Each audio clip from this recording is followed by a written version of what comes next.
അപ്പൊ അവരുടെ വിഷമം എന്താ? ക്രിസ്തീയ സമൂഹം മുഴുവൻ അണിനിരന്നു, അത് കണ്ട അങ്കലാപ്പാണ്. അല്ലെങ്കിൽ പിന്നെ എന്താ ആങ്ങളെയും പെങ്ങളും വരാഞ്ഞത്? എന്താ വരാഞ്ഞ്? നമ്മളെയാണല്ലോ മച്ചമ്പി. ഒരു കമ്മീഷന് നിയമിച്ചില്ലേ? കമ്മീഷൻ ഇപ്പൊ എവിടെയാ?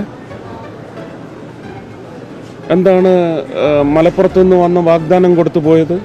എന്താണ് വടക്കം പറവൂരിൽ നിന്ന് വന്ന് അദ്ദേഹം വാഗ്ദാനം കൊടുത്തു പോയത്? അതൊക്കെ എവിടെയാണ്? പോയാലോ? വേണ്ടല്ലേ? നിങ്ങളൊക്കെ അത് വലിയ സ്ഥാപനങ്ങളാണെന്നാണോ വിചാരിച്ച? ആ വാഗ്ദാനങ്ങളൊക്കെ അങ്ങനെയാണോ?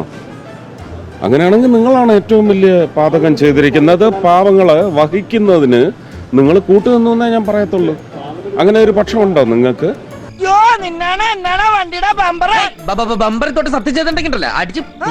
ഞാൻ പറയാനുള്ളത് പറഞ്ഞു കഴിഞ്ഞു. മുനമ്പത്തെ ജനങ്ങൾക്കും ഈ മാറ്റം കൊണ്ട് ഗുണമാണ്.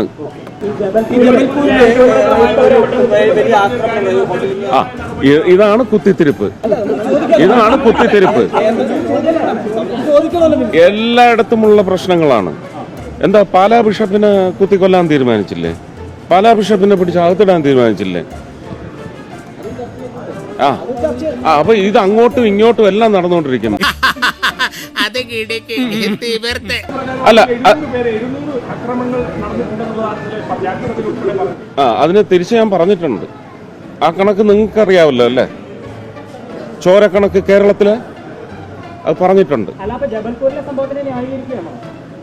എന്തോ നിങ്ങൾ ആരാണ്? നിങ്ങൾ ആരോടാ ചോദിക്കുന്നത്? വളരെ സൂക്ഷിച്ച് സംസാരിക്കണം. മാധ്യമാരാ ഇവിടുത്തെ ജനങ്ങളാണ് വലുത്. Please be careful. ഏതാ ചാനൽ? ഏതാ ചാനൽ? ബെസ്റ്റ്.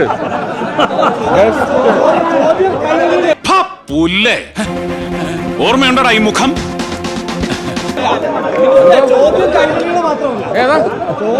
സൗകര്യമല്ല പറയാൻ. ജബൽപൂരിൽ സംഭവിച്ചിട്ടുണ്ടെങ്കിൽ അതിന് നിയമപരമായ നടപടിയെടുക്കും. പിന്നെ നിങ്ങള് അതങ്ങ് ബ്രിട്ടാസിന്റെ വീട്ടിൽ കൊണ്ടുവച്ചാൽ മതി കേട്ടോ.